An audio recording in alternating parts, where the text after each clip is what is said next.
Snow fell softly over the glowing city streets of New York on Christmas Eve, wrapping every building in a blanket of silver light.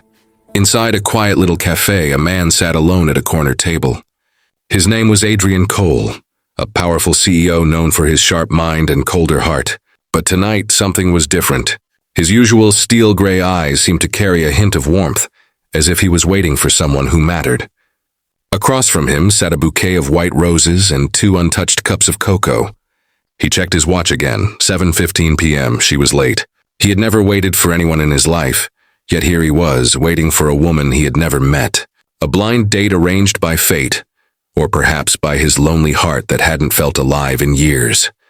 Meanwhile, across the city, Emily Hayes rushed through the freezing wind, clutching her thin coat tighter. Her bus had broken down miles away, and she had walked most of the distance in heels she'd borrowed from a friend. A single mother to a 6-year-old girl, she had promised herself she wouldn't cry tonight, even though her life seemed like a cruel test. Her best friend had signed her up for this blind date, insisting she needed to feel human again. Emily didn't believe in miracles anymore, but the idea of sitting in a warm cafe, talking to someone who didn't just see her as a struggling waitress, gave her a reason to try. She was late, embarrassed and shivering, but she couldn't turn back now. Adrian watched the snow melt against the window pane, his fingers tracing the edge of his cup. His assistant had begged him not to come. "Sir, blind dates are unpredictable," she had warned. But he had smiled faintly and said, "So is life."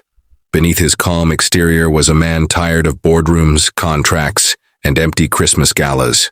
He wanted to feel something real, and the woman he'd been matched with, according to the agency, was different. Not a socialite, not a gold digger, but someone genuine. He almost laughed at the irony. He had built an empire on efficiency, and now he was wasting an entire evening waiting for a stranger who might never show up. Yet something in his gut told him to stay.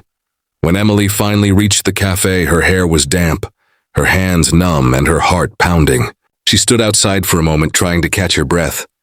Through the frosted glass, she could see him, tall, composed, wearing a black coat that looked more expensive than her rent. For a second, she almost turned around. What was she thinking? A man like that would never be interested in someone like her. But when she placed her trembling hand on the door, it opened with a soft chime. Adrian looked up immediately, and their eyes met.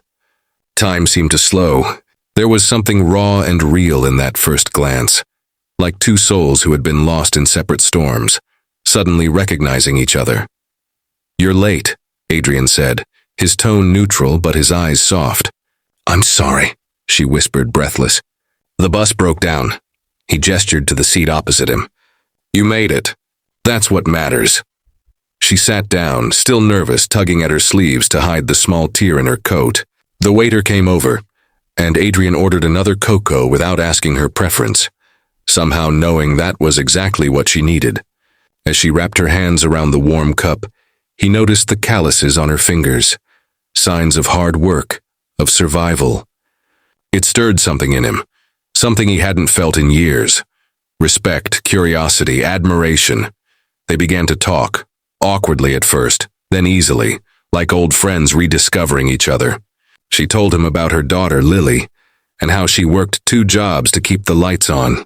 He told her about losing his parents young and growing up in the shadow of ambition.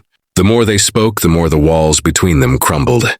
Emily laughed for the first time in months, and Adrian found himself smiling more than he had in years.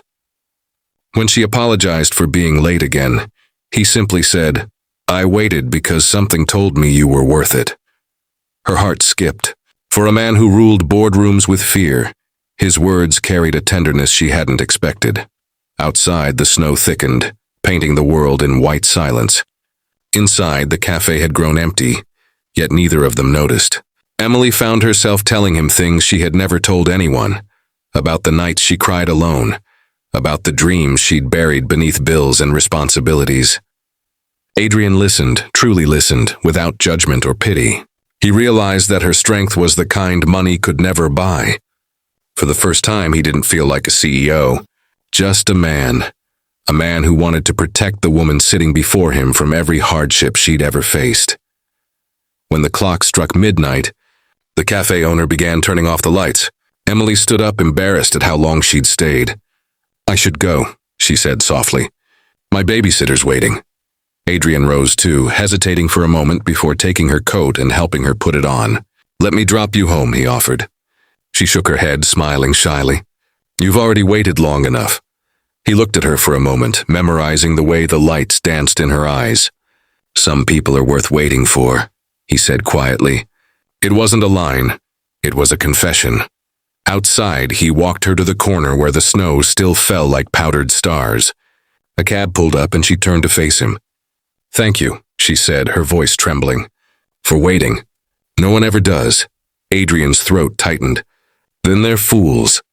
For a moment they stood there, two strangers who no longer felt like strangers. When she got into the cab, he watched until it disappeared around the corner. In that brief moment, something in his life had shifted. Subtly, irrevocably. The loneliness he had worn like armor no longer fit. The next morning, Emily woke to find a small gift at her door, a white box tied with a silver ribbon. Inside was a simple note. "You left your scarf, and maybe a little piece of my heart. A." Tears welled in her eyes as she smiled, realizing that some stories begin when you least expect them. Meanwhile, in his glass office high above the city, Adrian stood by the window, watching the snow melt under the rising sun. For the first time in years, he didn't feel empty. He had waited on Christmas Eve, and somewhere between patience and fate, he had found something he didn't know he was missing.